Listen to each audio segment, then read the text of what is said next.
So the farmer, and we don't care what his name is, and we don't care what he's growing because they're funny words. So they're Kents, they're, let's see, Repfoles. Y'all know I can't pronounce, and then, what else? That's Kent's again. So a lot of times I'll just change it to apples when I'm reading it. Doesn't matter what he's farming. But what does matter is what's happening to them. They are doing what? Exploding. Exploding. So if they're exploding, are we getting more of them or less of them? Less. And so that's what's happening every day. So your rate of change, your slope, is what's going to change every day, every month, every hour, every something. So since they're exploding, it's going to be a minus 10. And your starting amount, which is your B, right? Your y-intercept is what? 490. 490. Okay? So we need to write an equation in slope-intercept form. What's the slope-intercept form? Y equals mx plus b. Yeah, so y equals negative 10 X X plus 490. plus 490. And what does the x mean in this situation? The x is days, and the y is Kents or apples, whatever. So how many apples will she have after 4 days? So what are they giving us? They're giving us the x or the y? X. The x, and that's what you have to be really careful of. So you'll be running along, you do several problems that they're giving you the x, and then they turn around and give you the y. And you plug in for the x and get the wrong answer. And I've done it multiple times. So, y equals, how can we find this? By putting it in the y equals. We can put it in y equals, of course. We can put it in y equals, or can we do negative 10 times 4? Yeah, What does that give you? negative 40. Negative 40. So negative 40 plus 490 equals what? 450. Can you use a calculator? 100%. Yes. Will we want to? Probably on some of the other problems, yeah. And if you have to do negative 10 times 4 with the calculator, then you might as well put it in y equals. You're already typing something. But if you can do that in your head, no, I wouldn't put that in y equals. Number 2. Y equals 5x plus 98. Because he's purchasing 5, very good. So purchasing 5 more of them every day. So that's your M. So just because it doesn't ask for the M and B doesn't mean you don't need it. So y equals 5x plus 98. So how many Kents will she have after 6 days? So again, that's your x value. So 5 times what? X, which is 6, because they gave us 6 days, plus 98.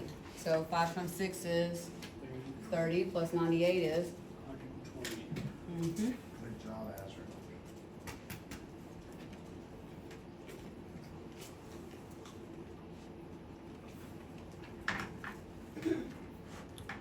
Okay, so how many did we have?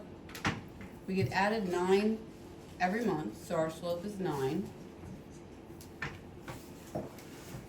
We don't have a y-intercept. We don't have a y-intercept, okay? So this is one, you're giving it an ordered pair. Most of you will be able to see it right off. If you're a tad bit tired, you might not. So 9x, oops, y equals, sorry.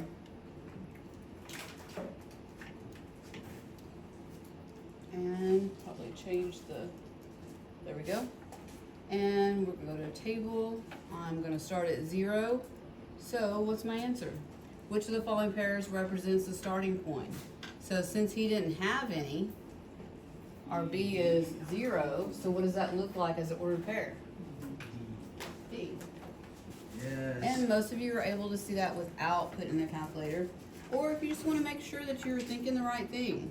You can always put it in the calculator, on any of them. Questions on 1 through 3? Okay, so that's one type. And the next is the fun type. So, good news is when you're actually tested on it, as far as Eduforia tests or in the course, you don't have to do all the things at one time. You're doing just one or two things. Okay, so this time we are given a graph. So, we're given a graph and it says, first complete the following table, use only integer values. What are integer values? Okay, so integer value is just basically a whole number. So like 41, 42, you're not gonna do 41.5. So you're just looking for a whole number. So, but notice these lines are not exactly. Okay, so because they're not exactly 120, it's not exactly 40, then, and your estimate and my estimate might be a little bit different. But what you do want, so for instance, if I choose, let's say, if this is 40, this is 45, right? So there's only 5 points in between here. Okay, so the more points there is in between there, so in this square, can anyone tell me how many points there are? 10. More than 10. What's another guess? 5. My bad, 5. Anyone else? What was the question? How many points are in one square? Five. Five. I said 5. 5 times 20 is 100. 100. There is 100 points in that one square. 100 points. Because this length is 5 and this length is 20. Okay, so there's a lot to choose from. So, you have a little bit of leeway. But whatever you decide affects all your answers. And also, if you will look at the bottom one, so scroll through your problem and see if there's any numbers. Use your equation to determine the number of hours. And I don't know if 42 has a reference, but it's 42 carazes, probably not. But I look at 40, it could be, if there's 45, I'm good with 41. Could you choose 42? Yes. Yes. Okay, so what is this first one? What is the y value? Is it going to be the 42? Or if you choose 42 or 41, you want to choose 121. You want them to be the same so that you can find the slope. It's easier. So what goes first, 121 or 41? 121 is your y value. And then your x will be 41. And determine the slope. So the slope is the change of y, the rise over the run. And so we rose 121 over what? 41. 41. Okay, and what did we get? 21. Equals alpha x. And I put 121 over 41 and just gave him 121. get it. And so let's try the number up above that. So 122 alpha x. 122 over 42. See if we get a whole number. 61 over 21. And so 121 over 41. And so if we're rounding to the nearest integer, what's going to be our nearest integer? So nearest integer is your whole number. What's our nearest? 3. Okay, and this is where I made a mistake. And let's keep going and I'll show you what. And so what is your y-intercept? 121. Or 1. It's the 121, right? Okay, so our equation then would be y equals 3x plus 121. And let's look at our table. So, and our table goes, our x values go every 5. Do you agree? So let's go to the second table set. I'm gonna start at 0, and I'm gonna go every 5. Tell me what's wrong. Am I going up or am I going down? My table's going up, but what should we be doing? Down. So what do we need to add? A negative. So once, before you hit enter and enter, put your equation in y equals and check it. Make sure it works, because that was a simple mistake. So y equals, I'm going to insert my negative now, and then now I can look at my table. Can I graph it? No, not, I can, but I'll have to change my window. Okay, so I can now see at 10, I'm at, right here, at 10, this is, actually I kind of like 15. 15, I'm almost at 80, just a little bit below 80. So 15, I'm at 76. That makes sense, correct? Okay, so y equals negative 3x plus 121. And use your equation to determine the number of hours. So we're looking for hours. So you have to go back to your table. And what does x equal? X is what? Hours. X is hours, okay? So my x is hours, and my y is your carazes. Doesn't matter what word it is. You can do C-O-R, C-Z, just something so you can tell them apart. So we're given the x or the y? The y, okay? So you're given the y. So we're gonna put 42 in for y. So 42 equals negative 3x plus 121. You can solve that. Or we're looking for the nearest whole number. So I want to know when y equals 42. I already have my equation in my calculator. I don't want it to change every 5 because I want to be able to see everything in between. But while I have it at 5, I know that my answer is going to be somewhere by 25, because 25 is at 46. So I'm going to go to my table set. I'm going to start at 25. I'm going to do my change every 1. And I'm looking for 42. So what's closer, 43 or 40? 43. 43. So what's my answer? 26. 26. So 26 what? Hours. Okay, and so for grins, let's go ahead and solve. So I'm going to subtract 121. And have y'all done that yet? So 42 minus 121 is negative 79. And divide by negative 3. And I get 26.3333, and so the nearest whole number would be 26. Is either way okay? Yeah. Okay, number 5. This one is going up. So if you've got one going down, what should be the first thing that you put? A negative, because that's where most will have an error. Talking to myself. So my 0 is my, and that's my y-intercept. So if this is 20, that's 10. This is 30. So it's a little bit more than 35. What do y'all think? 36. 36? Y'all good with No, that? I said 38. Trying to be different. That doesn't look like 36. That's more Let's than. see what the computer said. The computer said 35. So I was closest. No way. That thing is in the middle. Yeah, it is. It is in the middle between. So this is 30.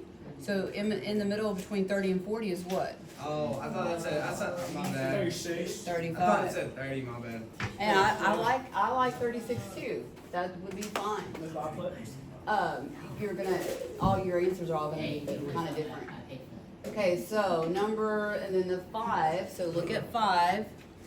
And so if you choose 35, you want to choose 60 what? 65. If you choose 36, you would want to choose 66, so that your change would be constant, and it would be an easy number. Okay, so what is my change? So from here to here is 30. 5, here to here is 30. 30, and so it's 30 over 5, which equals 6. 6. That is the change of y over the change of x. So your m is 6, your b is what? 5. So can you go up 6 and over 1 and find the line? Yes. No. No, because the units are not a 1-to-1. So when you go up 6, you have to go up to 10 to get to the next line. So these are a little bit harder to do. Okay, using the slope and y-intercept, provide and write the slope-intercept form. So we have y equals Miss Laura, 6x plus, that should be a 35, not a 5. yes, thank you, 35. You're ready. I started thinking about something else. Thank you. And so we're gonna put that in our calculator. So again, before you put check on either one of the top, I would put your equation in the calculator and make sure that your table makes sense. So and you should get good at doing your table starts and so you know where you're going. Otherwise, you're gonna spend time toggling. So 0 and 35, that looks good. 2, I like this point. 4 and close to 60. Nope. 4 and 59. There we go. That looks beautiful. Okay. Use your equation to determine the number of axes. So we have 255 months. So months are my x. Okay. So I'm going to plug that into x, and if I want to be lazy, I go to table start, and where do I want to start? 255. Yep. Since my equation's already in there. So my answer is 1, 5, 6, 5. And what's my units? Once. Neck, please. There you go. The max. Yes. Okay. Number 6, last one. And so, just because it doesn't ask for all of the things, do you still have to do all the stuff? Yes. So, we have our y-intercept, so y equals mx plus our b is at what? 69, I agree. So that would be 0 and 69. Now for the next one, you can choose any point you want. So if you notice, 1 would be, if 0 is at 69, 1 is at what? 79. 79. So the change is 1 and the change is 10, and we're going up, so our slope is 10. And I'm going to go ahead and go to y equals, and 10x plus 69. And I'm going to go ahead and look at my table at, I got to go back and start at 0 again. And so 2 is 89, so that all looks good. And I'm looking for 137 apples. And apples is my y. X is time. So your input most of the time is going to be time. Oh, okay. Because you don't have control over it. That's going to continue. That's going to continue forever. And then your output is what the farmer grows, what you buy, Our output, on most of the work problems we had in the past were money, cause anything you do requires money. So money's being spent, but in these problems, it's gonna be time versus what they're getting out of it. They're growing stuff. The same concept. Okay, so we're looking for our Y value, to equal 137. So I'm just gonna toggle down, and what's closer to 137? 7. Yeah, 139. Easy. So my answer is 7. 7 what? Well, biscuits. Nope. Biscuits. Months. 7 months. Let's catch up on camera, Astro. 7 months. No, it's all good. He's answering. I'm like pulling teeth in some of my classes. And that is it.